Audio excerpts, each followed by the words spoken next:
Hi everyone, आप सबका बहुत-बहुत स्वागत है परीक्षा पथ पे। एक वैकेंसी को लेकर, एक जॉब को लेकर बहुत सारी आपके आज के टाइम पे चर्चा हो रही है कि अगर हमने 12th पास कर लिया है, तो हमारे पास एक ऐसी जॉब है जिसमें कॉम्पिटिशन बहुत ज़्यादा नहीं होगा क्योंकि लगभग 70% बच्चों को इसके बारे में पता ही नहीं होता क्योंकि वो कभी इसके बारे में सर्च ही नहीं करते हैं। तो आज हम देखते हैं पूरी डिटेल में कि आपके लिए कैसा मौका आया हुआ है, आप इसको फिल कर सकते हैं या नहीं कर सकते हैं। आपकी लास्ट डेट इसमें क्या रहने वाली है। देखो ये वैकेंसी आपकी है सीबीएसई के द्वारा निकाली गई है ना? Central board of secondary education. ये आपकी क्या रहेगी केंद्र के अंदर जॉब रहेगी, सेंट्रल ये एक जॉब है। आपको इसमें 2 पोस्ट निकली है एक्चुअली, एक सुपरिटेंडेंट की और एक जूनियर असिस्टेंट। ज़रूरी नहीं है कि आप खाली 12th पास हो तभी इसको भर पाओगे। आपने अगर बैचलर डिग्री कर रखी है, आप तब भी इसको एलिजिबल हो। 12th पास हो तो जो आपका जूनियर असिस्टेंट वाली जॉब है वो आपके लिए बहुत अच्छी रहेगी। दूसरी बात ये है कि इसका एग्जाम पैटर्न जो है, आपको मैथ्स में दिक्कत आती है, थोड़ा बहुत बेसिक सा मैथ आता है, आप इन हो। आपको इंग्लिश नहीं आती, हिंदी आती है, आप हिंदी को चुनिए, आप इसमें इन हो। टाइम आपको पेपर के लिए बहुत अच्छा खासा दिया जाता है, 2 घंटे का आपको टाइम दिया जाता है, वो हम आगे बात भी करेंगे। डिटेल में इसके बारे में बात करते हैं। तो central board of secondary education के द्वारा ये निकाला गया है आपका online application are invited for direct recruitment all India competitive examination basis of the following post. Post code है 10 और 11, ठीक है। आपका सुपरिटेंडेंट पे लेवल 6 पर है और जूनियर असिस्टेंट पे लेवल 2 पर है। मैक्सिमम एज आपका सुपरिटेंडेंट, क्योंकि बहुत सारे हैं जिन्होंने ग्रेजुएशन कर रखी है और समहाउ जो सीजीएल वगैरह की तैयारी भी कर रहे हैं, तो आपके लिए भी ये बहुत अच्छा मौका है। मैक्सिमम एज आपकी 30 है और इसमें आपकी 27 है। एससी-एसटी के लिए यहाँ पर देखिए रिजर्वेशन में आपकी जो सीट्स निकली हुई है, आप यहाँ पर देख सकते हो 21, 10, 9, ठीक है। ये आप सारा कुछ देख लीजिए। मैं नीचे डिस्क्रिप्शन में आपका ये लिंक भी शेयर कर दूँगी ताकि आप इसको और ज़्यादा डिटेल से पढ़ सको अच्छे से। अब यहाँ पर देखिए, सुपरिटेंडेंट के लिए ये आपका क्या है, पीडब्ल्यूबीडी कैटेगरीज़ ये सारी की सारी आपकी यहाँ पर मान्य होगी। आप इनको देख सकते हो। उसके अलावा यहाँ पर आपका नेशनैलिटी दिया हुआ है, the candidate must be citizen of India. Online जो रजिस्ट्रेशन आपके शुरू हुए हैं, वो आपके 2-1 यानी कि 2 जनवरी से शुरू हुए हैं, लेकिन इसकी last date 31st of January है। तो आपके पास स्पेशली उनके पास जिनको मैथ्स और इंग्लिश में थोड़ी-सी दिक्कत आती है, टफ पड़ता है और 12th कर चुके हैं, आपके लिए यहाँ पर अभी भी मौका है। 31st जनवरी से पहले-पहले इसको आप फिल कर सकते हैं। रिजर्वेशन के लिए reservation as per the government rule ही होगा। बस आपके पास वो सर्टिफिकेट होना चाहिए। अगर आप सेंटर में ओबीसी में आते हैं तो वो सर्टिफिकेट आपके पास होना चाहिए। ईवीएस का आपके पास होना चाहिए 2023-24 के अनुसार। ये लिखा हुआ है देखिए, certificate issued for the financial year 2023-24 shall be valid for the year 2024-25 के लिए, ठीक है। यहाँ पर आपका पूरा जो वही प्रोसेस होता है रिजर्वेशन वाली कैटेगरी में। तो आप यहाँ देख सकते हो, एससी-एसटी के लिए 5 साल का है, ओबीसी के लिए जो सेंटर लिस्ट के हैं ध्यान रखना 3 ईयर का है। पीडब्ल्यूडी बाय चांस आप यूपी से हैं, आप यूपी में ओबीसी में आते हैं और वहाँ से आप फॉर्म फिल कर रहे हैं, तो आप जनरल कैटेगरी में रहोगे। दिल्ली के अंदर यानी कि सेंटर में जो आपका ओबीसी है उनके पास वो सर्टिफिकेट होना चाहिए, वो यहाँ पर लगेगा। अनरिजर्व्ड के लिए 10 साल है, पीडब्ल्यूडी, ओबीसी और एनसीएल के लिए 13 साल है। ये आगे इसी तरीके से आपका बढ़ता रहेगा। जनरल वालों के लिए आप सबको पता ही है 30 साल और 27 साल है। नेम ऑफ द पोस्ट आप यहाँ पर देख सकते हैं, जो सुपरिटेंडेंट है ग्रुप बी का है।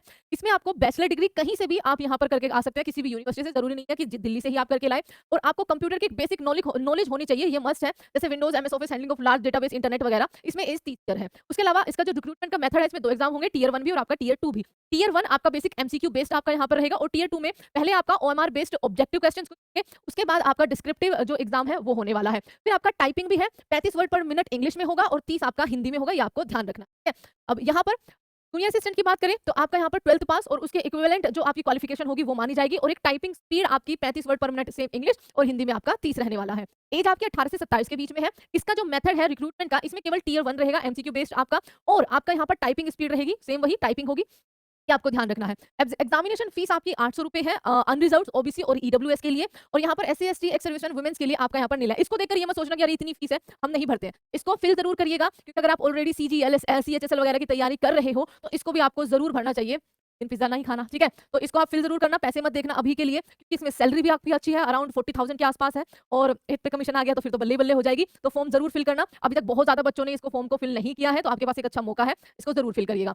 मोड ऑफ पेमेंट आपका यहाँ पर ऑनलाइन होने वाला है। द स्कीम ऑफ एग्जामिनेशन देखिए यहाँ पर आपका डिटेल में दे रखा है। सुपरिटेंडेंट के लिए आपके एमसीक्यू बेस्ड होंगे, जैसे करंट अफेयर्स के हो गया, जनरल मेंटल एबिलिटी, और आपका यहाँ पर रीजनिंग, और इन सब के लिए 30 क्वेश्चन होंगे 90 नंबर के, ठीक है। मतलब एक क्वेश्चन आपका थोड़ा-सा आपका अर्थमेटिक और अलजेब्रा आपका पूछा जाएगा, 30 क्वेश्चन 90 नंबर के। आपका यहाँ पर सारा कुछ दिया हुआ है। पार्ट 4 में आपका जनरल हिंदी 15+15 और जनरल इंग्लिश बहुत ही बेसिक से आपकी यहाँ पर आने वाली है। 15 इसके 30 टोटल हो जाएंगे और 90 आपके टोटल क्वेश्चन है। कंप्यूटर प्रोफेंसी में कंप्यूटर के अंदर आपका सिंपल बेसिक कंप्यूटर नॉलेज आपसे पूछी जाएगी, 30 क्वेश्चन 90 नंबर के। जो सुपरिटेंडेंट वाला है, जो आप में से कम फिल करने वाले हैं, तो वो आपका 150 क्वेश्चन 450 नंबर के होंगे टियर 1 के अंदर, ठीक है। टियर 2 में इसमें आपका करंट अफेयर्स वगैरह से 10-10 क्वेश्चन होंगे, टोटल 30 मार्क्स के, और डिस्क्रिप्टिव में नंबर ऑफ क्वेश्चन होंगे 4 और टोटल मार्क्स होंगे यहाँ पर 20। इनको क्लियर करने के बाद ही आप आगे बढ़ पाओगे, इसको ध्यान में रखना है। ये यहाँ पर सिंपल आपका पूरा दे रखा है कि भाई आपके इंडियन हिस्ट्री और कल्चर से कितने नंबर आएंगे, 4 नंबर, कितने के होंगे, 12 के होंगे।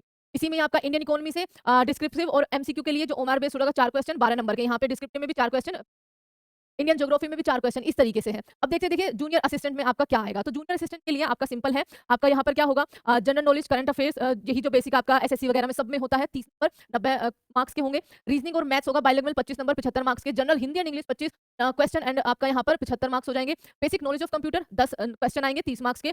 और स्कूल के बारे में थोड़ी सी बेसिक सी आपकी नॉलेज होनी चाहिए, वहाँ के एनवायरमेंट, जैसे ईडब्ल्यूएस आपका होता है, ठीक है? ईवीएस, सॉरी ईडब्ल्यूएस बोल दिया मैंने, ईवीएस थोड़ा सा आपको यहाँ पर आना चाहिए। और 100 क्वेश्चन टोटल हो जाएंगे 300 नंबर के। 2 घंटे का आपको यहाँ पर टाइम मिलने वाला है। Choice of medium of question exam paper, ये आपका बाइलिंगुअल होगा, बोथ हिंदी एंड इंग्लिश, ये आपको ध्यान रखना। यहाँ पर सेम यही पोस्ट कोर्स सीनियर सेकेंडरी आपको चाहिए जूनियर असिस्टेंट के लिए। फाइनल सिलेक्शन आपका यहाँ पर टियर 1 टियर 2 आपका जब क्लियर कर लोगे उसके बाद ही होगा। जूनियर असिस्टेंट के लिए देख लीजिए, cut off marks for tier 1 will be 5% below the cut off marks of the UR category candidates of OBC and EWS, 10% below the cut off marks of the UR category, और ये respectively आपका चलता जाएगा। The board reserve the right to increase the sort rating, वो तो आपका जब देखो एग्जाम होगा, कट ऑफ लगेगी, वो उसी के बेस पर आपका होगा, ये पूरा इन्हीं के हाथ में होता है। अब यहाँ पर आप कहाँ का एग्जाम दे सकते हो? विजयवाड़ा, आंध्र प्रदेश, गुवाहाटी, पटना, ये सारा आपका यहाँ पर फिल कर रखा है, जहाँ जहाँ आप एग्जाम सेंटर इनका बनेगा, ठीक है? और हाँ, 1 नंबर के लिए 3 मार्क्स हैं, ठीक है? और एक आपकी यहाँ पर 1 mark shall be deducted for every incorrect answer, ये भी आपको ध्यान रखना है। नेगेटिव मार्किंग भी आपकी होने वाली है।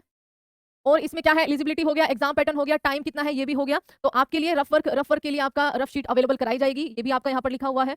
तो ऑलमोस्ट सारे जो मेन मुद्दे होते हैं वो हमने इसके यहाँ पर अच्छे से पढ़ लिए हैं।